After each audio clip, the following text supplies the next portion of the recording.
Yesu ashimwe cyane.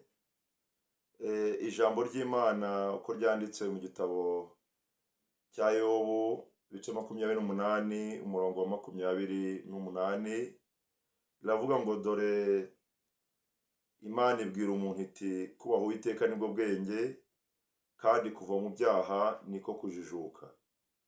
Bwana Yesu asifiwe. Mu by'ukuri kubaha Uwiteka nibwo bwenge kandi kuva mu byaha niko kujijuka. Iyo dusobye Bibiliya y'ijambo ry'Imana iratubwira ngo kubaha Uwiteka nibwo bwenge, kuzibukira ibyaha niko kujijuka.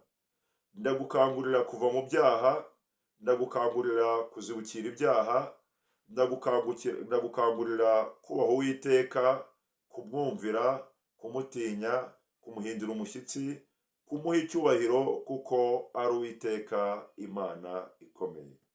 Mwakire ijambo ry'Imana.